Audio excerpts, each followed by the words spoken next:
Welcome to Stuff You Missed in History Class, a production of iHeartRadio.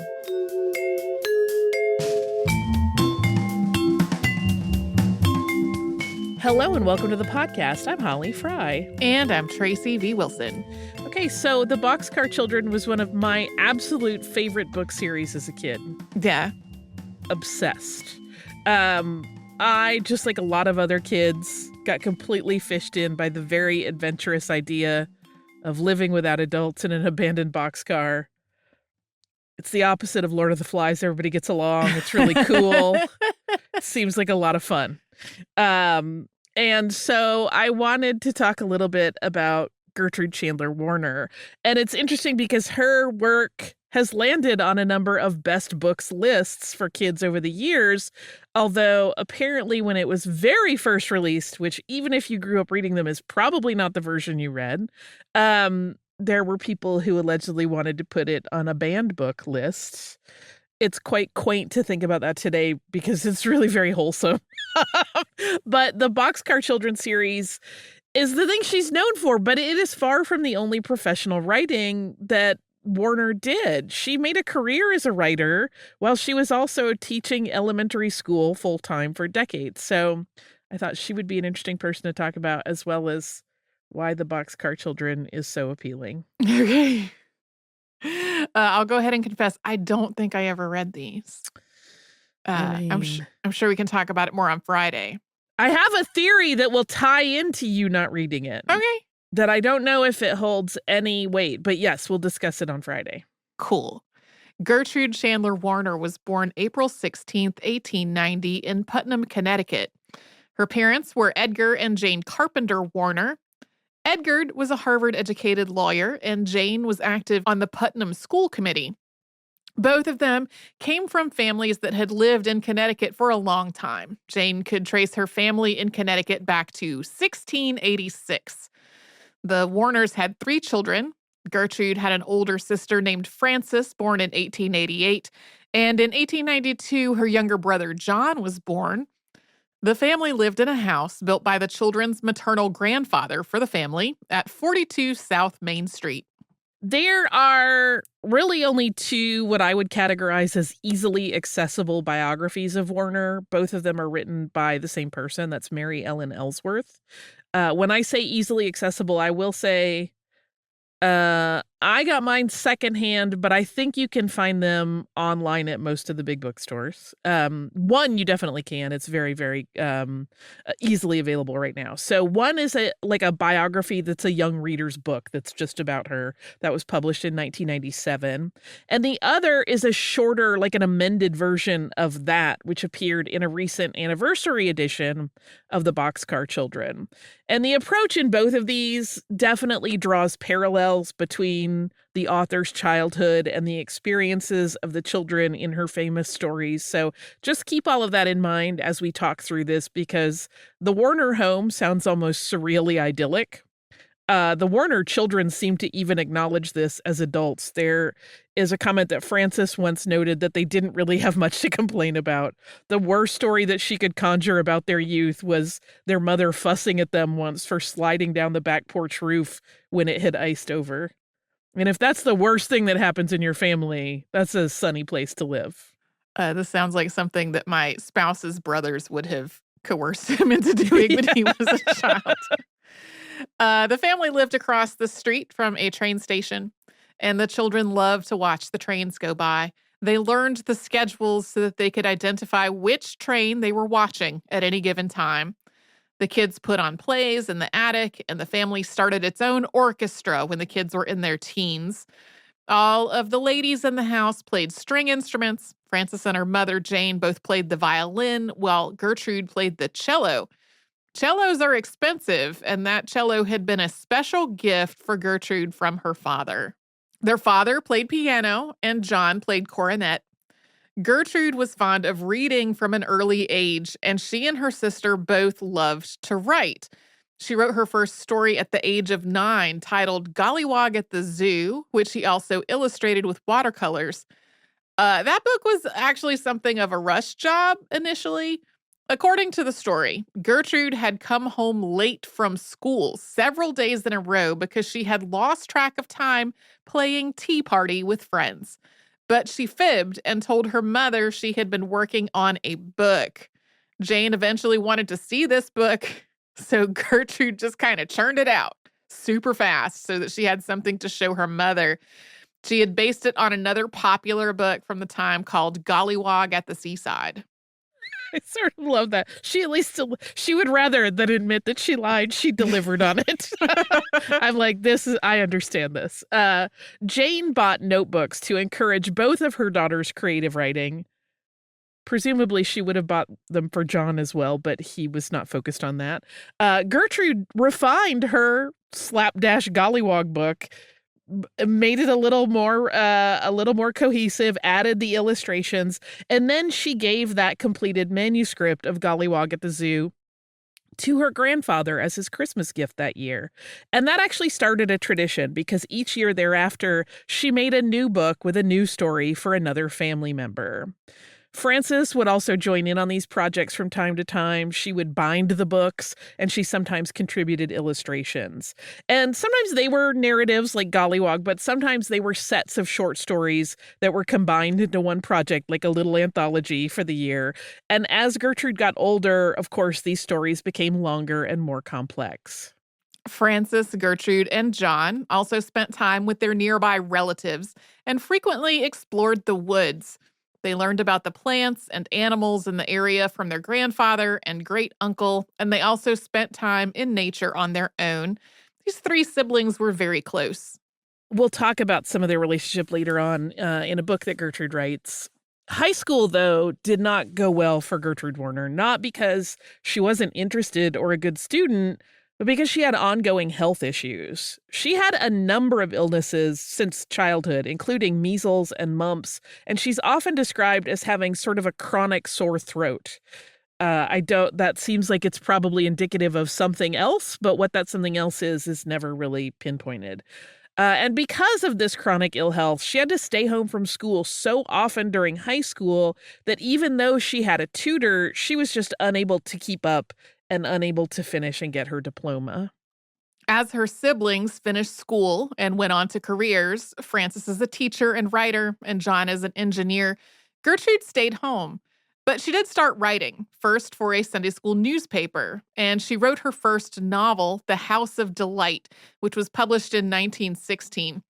The House of Delight is a novel for kids. Project Gutenberg puts it at a 6th grade reading level. It's about a girl and her dolls and their dollhouse. Warner dedicated it to her grandfather, who she calls my best playmate. Her brother John photographed dolls that she had arranged for the book's illustrations. Overall, it's pretty charming. There's one primary issue that we'll talk about in a second, but there are two persons listed in the book. Quote, William Delight, a bisque doll just as long as Betsy's hand. And the other one is, quote, Betsy, a real girl who takes the part of, and then it lists all of the other characters underneath it. So William seems like a real entity almost, even though he's a doll. The preface sets up the concept of the book. Quote, Betsy was a curly-headed little girl, 9 years old, who played with her dolls in the most interesting way you ever saw. Little Mrs. Delight, with her soft brown hair and beautiful brown eyes, was Betsy's very dearest doll, and she played most of the time with her and her charming little husband, Mr. Delight. But Betsy's sister Anne, who was away at school and who was much too old to play with dolls anymore, had given Mr. and Mrs. Delight to Betsy, for it did seem too bad to keep them packed away in their dark, stuffy box. Now, Betsy didn't call herself the doll's mother, for they were all grown up and much older than she was already. And they seemed to need a new chair or new bed so very often that a carpenter was necessary most of the time. So whenever Mr. Delight wished to order new furniture, Betsy called herself Mr. Betts and talked exactly like a carpenter. When Mrs. Delight needed new dresses or new curtains, Betsy called herself Madame Bettina and talked as nearly as she could like Mother's French dressmaker. And when any of the dolls were sick, Betsy at once took the part of old Dr. Betson and talked gruffly with them about tonics and pills. She talked for each of the dolls, too, and if you had listened in the next room, you would have said that at least 3 or 4 people were talking. So the book unfolds almost like a play, and Betsy's world and the doll's world is one and the same. When the dolls are talking or having any kind of business, they're written about as active characters, not something a little girl is playing with. For example, when Betsy is given her dollhouse as a gift for her 9th birthday, Betsy's play and the doll's reactions are integrated together this way. Little Mr. Delight was sitting in his law office behind the radiator. Betsy picked him up, put on his gray derby hat, and walked him rapidly across the room to the Morris chair. Edith, oh, Edith, he cried excitedly. My salary has been raised to $1 million a year. Now we can move into a new house. How perfectly lovely, cried Mrs. Delight. Can't we buy one directly? $1 million a year. $1 million. That's so many honestly, dollars. It was very charming. A lot of the book really is about ingenuity and problem solving through play, as Betsy sees to the needs of her dolls' lives and figures out ways to make the furniture, clothes, and other accessories they require. This is kind of a theme that appears throughout a lot of her books that she writes for kids. But there is a problematic element to it that we mentioned earlier in the form of the Delight's cook, who is a rag doll that Betsy made to look like a black woman. And her dialogue is written in an outdated and borderline racist way. I will say it is not nearly as bad as some of the other things like it I have read, but it definitely sets her apart as being uneducated and, from a completely different social class. It seemed like Warner was poised to start a career as a writer, but that was not a direct line thanks to world events. We will talk about how she fell into another career after we pause for a sponsor break.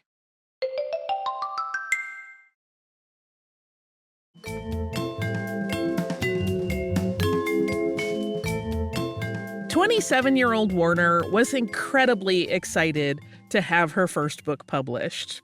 The House of Delight had a run of 1,000 copies. And after it was published, she continued to pursue a writing career by following in her sister Frances's example and writing for magazines. But the United States' entry into World War I in 1917 shifted the course of Gertrude's life. As their town of Putnam lost some of their working-age young men to the war, it also lost many of the women who had been working as teachers to mill jobs that provided necessary materials for the war effort. And that meant that there was a real need for teachers. Although she hadn't finished high school, Gertrude had continued her own self-directed study, and she was deemed fit enough to help teach first grade. She worked as an assistant to another teacher for several months, but this was also at the time when the flu pandemic was starting and the teacher she was working with died after contracting it. At that point, Warner took over the class entirely.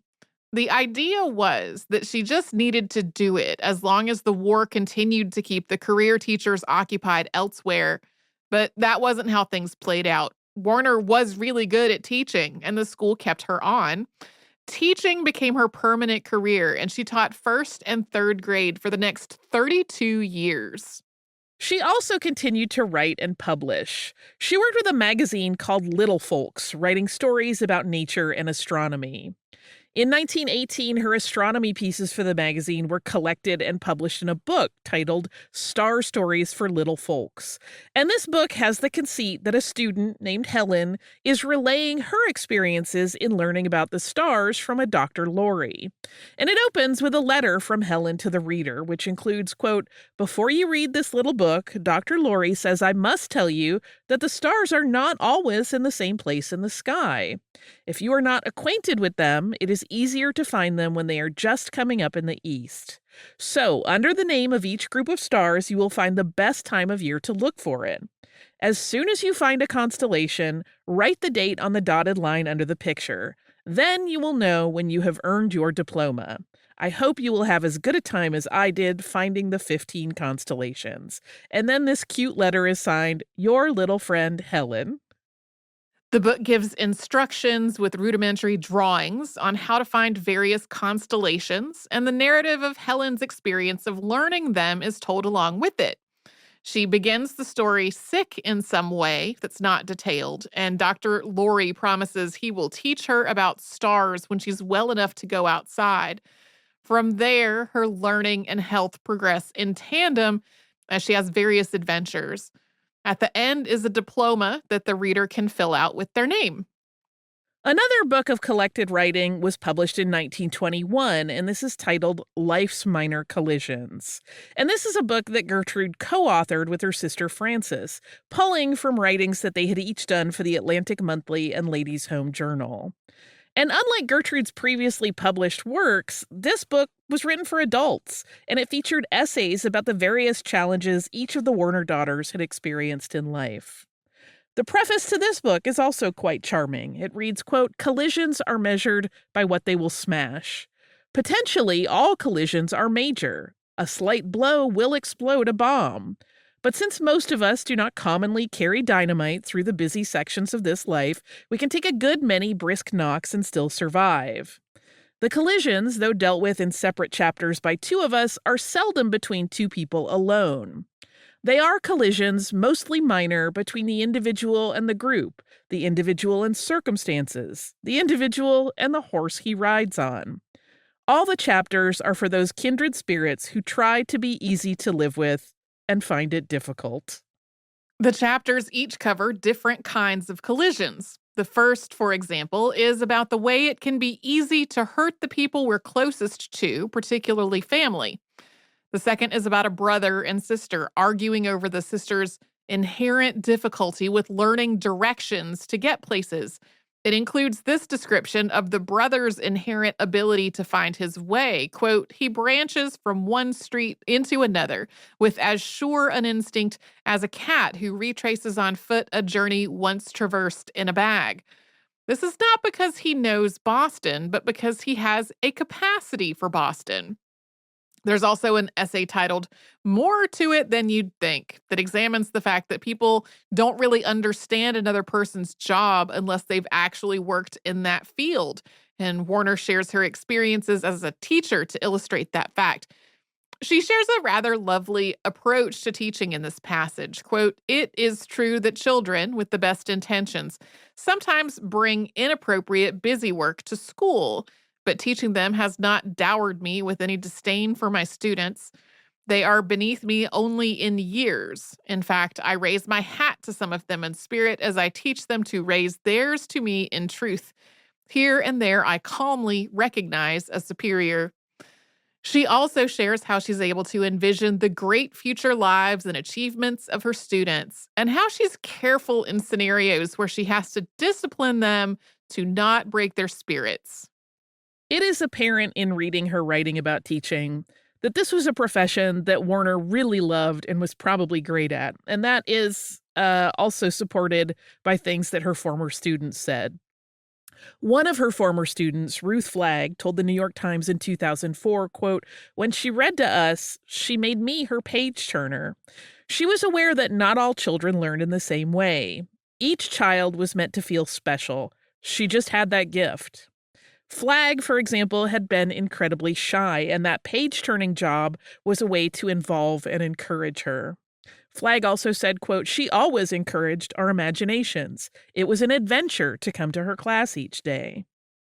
That is so sweet. It is very sweet. But Warner's ongoing health issues meant that just as she'd missed a lot of school when she was a child, she sometimes had to take leaves of absences from teaching due to her health.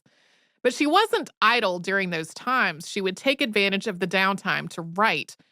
It was during one of these leaves from work in the early 1920s that she penned The Boxcar Children. Rand McNally published the book in 1924. It featured the tale of 4 orphaned children: Henry, Jess, Violet, and Benny Alden. There isn't, in the book, a lot of information about what happened to these children before the narrative starts, and even some of the plot points that drive the characters' behavior never really gets an explanation. We'll talk a little bit about that more in just a moment. But it shares the story of how these children survive on their own. They're a very plucky quartet. All of them are pretty upbeat despite their circumstances, and they manage to get along just fine for a while until Violet gets sick and they have to ask an adult for help. The denouement is very happy. Spoiler alert, in case you haven't read them. I guess skip ahead, but These books are 100 years old. They end up living in a lavish house with their wealthy grandfather. And even the one happy ending detour that pops up that they might not get to keep the dog they found in the woods actually has a very positive resolution.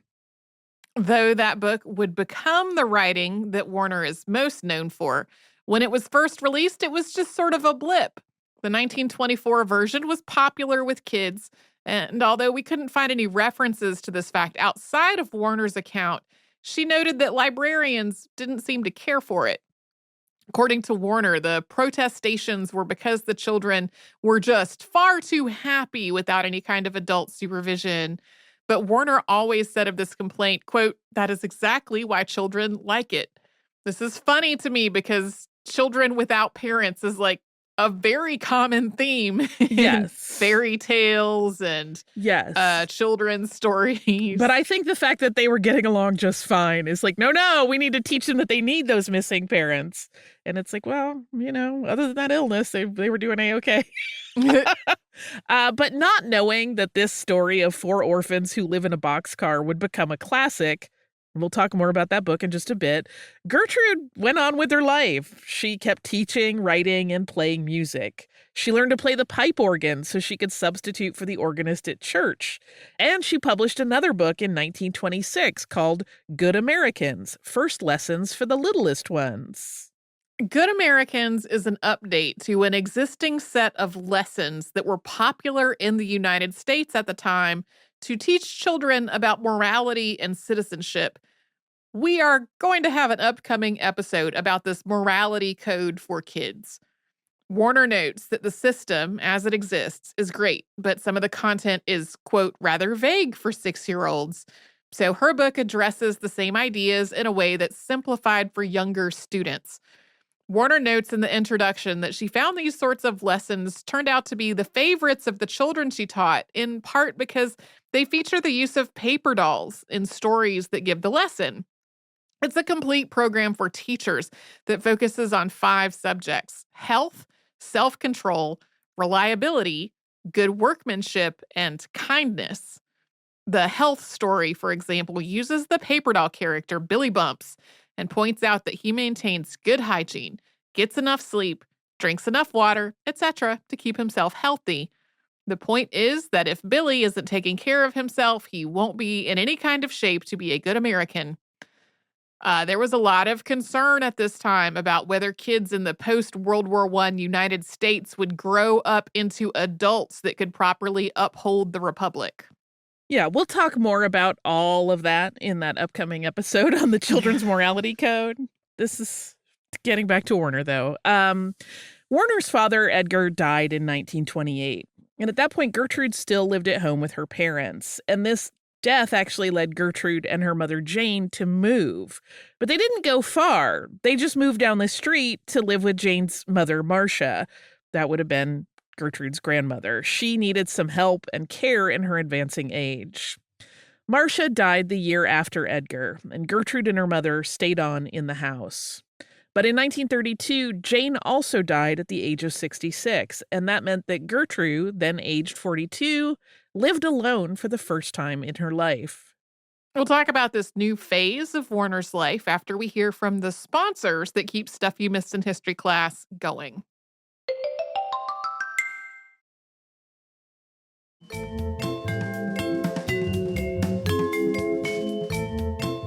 Through all of the losses that Warner experienced in that brief period of time, she had continued to write.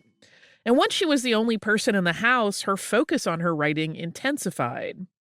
The year before her father died, Warner had published the first book in a 4-volume series designed to teach children about other cultures.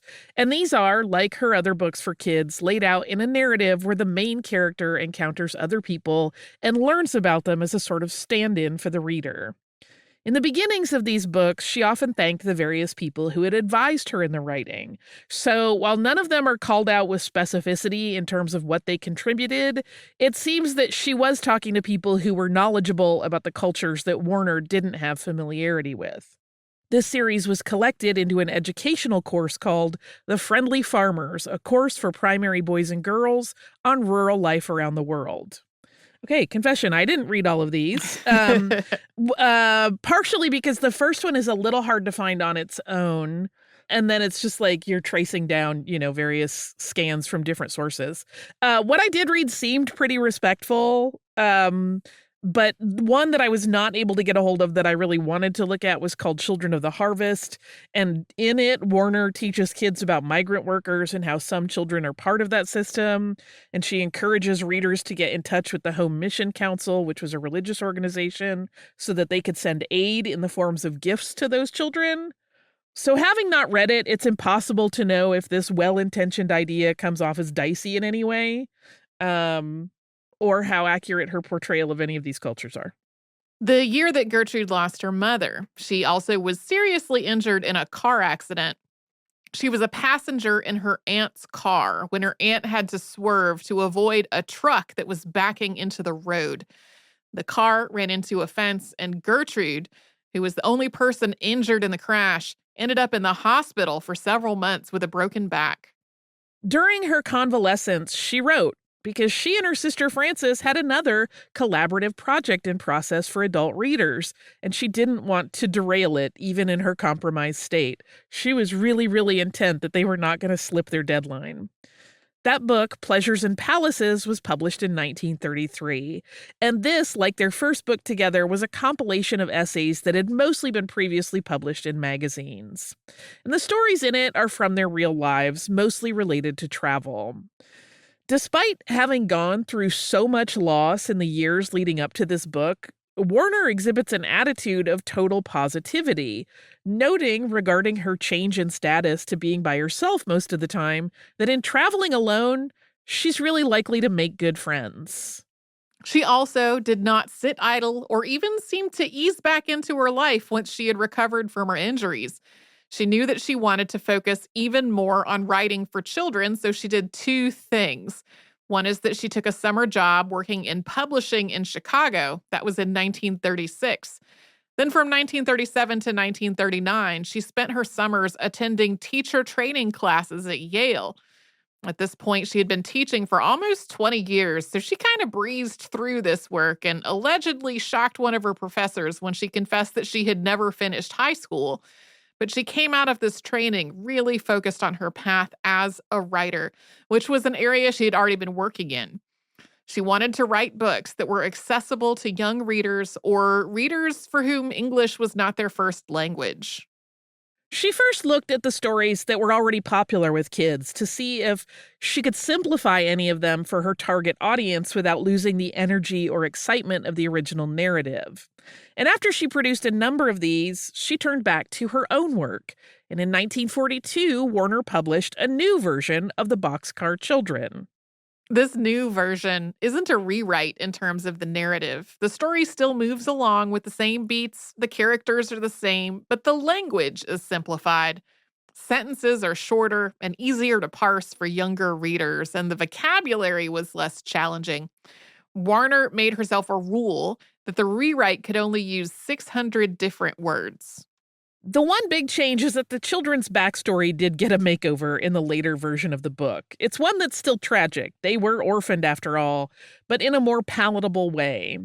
This only takes up the first few pages of the book, so it's not a huge change, but the opening paragraph of the original 1924 version reads, quote, "About 7 o'clock one hot summer evening, a strange family moved into the little village of Middlesex.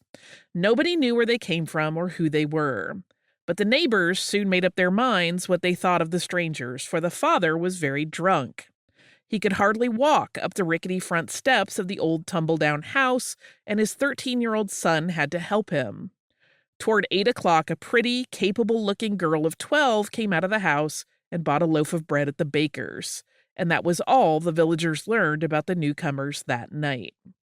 And in that 1924 version, things progress very quickly from there. Their father actually dies the next day, and the bake shop woman and her husband, the baker, intend to send the children to their grandfather, so the children run away.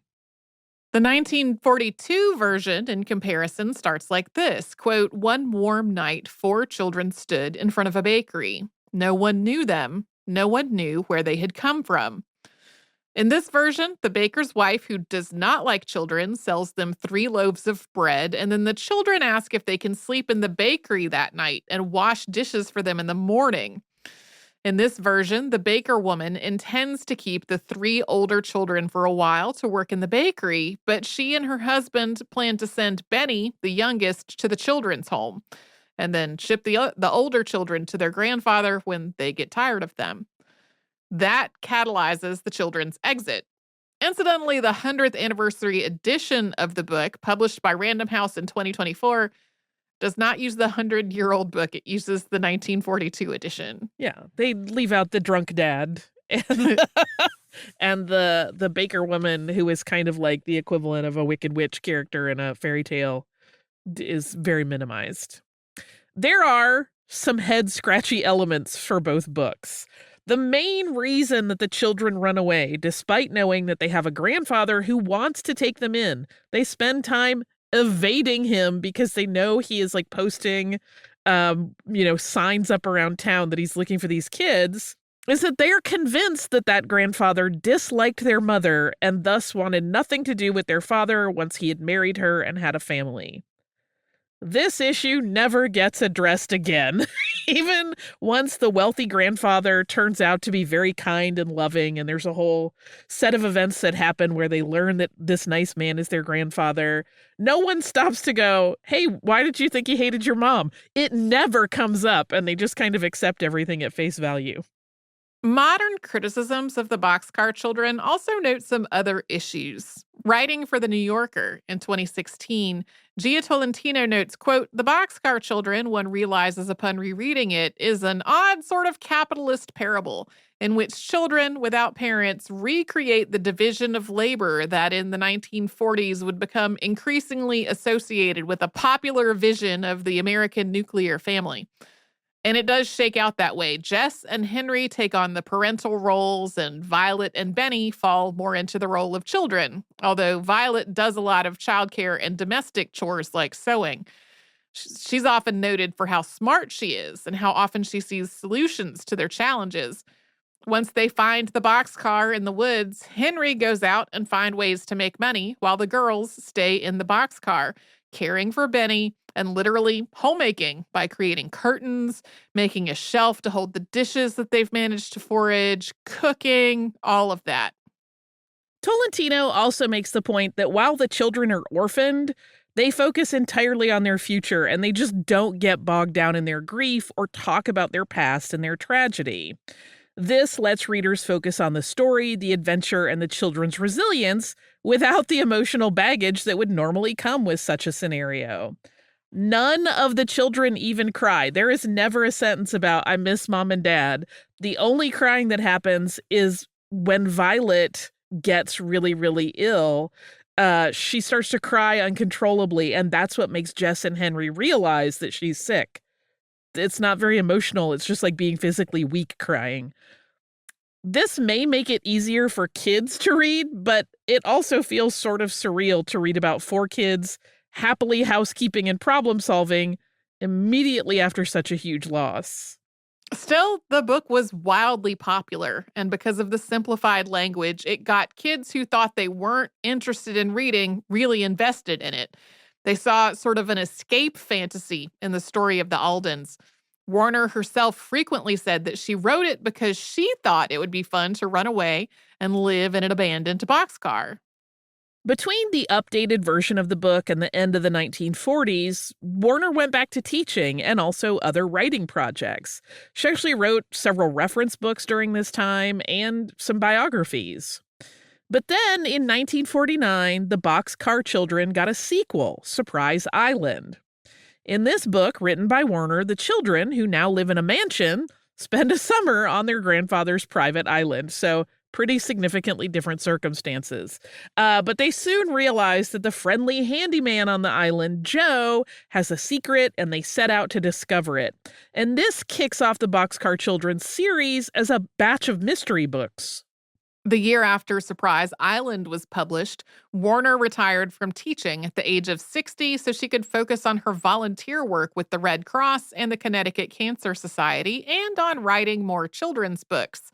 In 1953, she published the third Boxcar Children book, The Yellow House Mystery. But her next book wasn't another boxcar book. It was a children's adaptation of 1001 Nights. She soon turned back to her own series and published Mystery Ranch in 1958. From there, she continued to churn out Boxcar Children's stories, eventually writing 19 of them, including while she was hospitalized for a broken hip at the end of the 1950s. Warner continued to teach, even though she was retired, but in a very informal way. In 1962, she moved from the home that she had lived in with her mother and grandmother to a home that she shared with her friend Esther Wells. And her house was sort of open to the kids of the neighborhood, and she would have them over for nighttime constellation spotting or to talk about books that they had read. She stayed very active in her community until 1974, when she shattered her hip. She was 84 at this point, and this injury severely limited her mobility even after she had healed. So that is her second broken hip, just in case you're curious if we accidentally repeated. Nope, second time. Her vision at this point had also declined, so she couldn't read as much as she had throughout her life.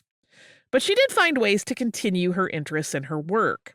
She listened to a lot of audio recordings of books and to the television, and she still had visitors. Then in 1979, she had a long illness, and she died on August 30th. She had lived long enough to see a new elementary school built in Putnam the year before, and the library in that school was named the Gertrude C. Warner Library. Gertrude's church was the Congregational Church of Putnam and posthumously published 2 chapters of her last project in their newsletter. It was titled Sunday School Lessons for Shut-ins. Since Warner's death, there have been other writers that have penned Boxcar Children books, and the first and second books have been made into animated movies. In 2004, Putnam established the Gertrude Chandler Warner Boxcar Museum, which includes artifacts from the author's life, including the desk where she wrote that first rushed gollywog story at the age of 9. It also has a replica of the Alden children's setup in their boxcar, and all of this is housed in a vintage Depression-era boxcar that was donated by the Connecticut Trolley Museum. That museum is still open. It's open seasonally to visitors. It's usually like in the warmer months of the year, and I think it has kind of limited hours. So if you're there and you want to check it out, make sure you check their open hours. But that is Gertrude Chandler Warner and the Boxcar Children, much beloved by me. Do you have some beloved listener mail? I do. This one just tickled me to pieces for 2 reasons. One of which is actually in the content of the email, and one of which is in the photograph. This is from our listener, Wendy, who writes, "Hello, ladies. I just listened to the podcast about Charles Nessler's Permanent Waves. Yes, I'm a bit behind, but I binge listened, so it's fine. I have quite the coincidence that I think you'll enjoy. Last Saturday, my mom, me, and my sisters all went to my cousin's salon to get our hair done, and the conversation turned to perms. And my cousin mentioned that our grandma used to get perms that were plugged into the wall. She described it as this big apparatus that hung from the ceiling that plugged into the wall. We all thought she was crazy. Even my mom, who is in her 70s, thought my cousin was up in the night as well. Then I ended up coming upon that episode. We laughed at the thought of our grandma hooked up, but glad our cousin is not as crazy as we thought. That tickles me a little bit. I'm telling you, go to Magic Kingdom and ride the People Mover and you'll see one of these, sort of. Anyway, Wendy attached a pet tax of her standard poodle Brownie, who she says can be a drama queen when she wants to be. I mean, come on. Everybody knows I love poodles, and I love a poodle in a puppy clip, which this dog is. It's the cutest thing on the planet. But here's what tickled me double. The dog is on what looks like a bed with a comforter and some Afghans, but in the background is a BB-8 plush, and I have the same one, and it just made me laugh. Star Wars in your dog picture? Come on, that's an A+. Thank you, Wendy, for writing us. I'm glad that we were able to corroborate your cousin's story and make you realize she, in fact, is knowledgeable and not talking nonsense. If you would like to write to us, you can do so at historypodcast@iheartradio.com. You can also subscribe to the show on the iHeartRadio app or wherever you listen to your favorite shows.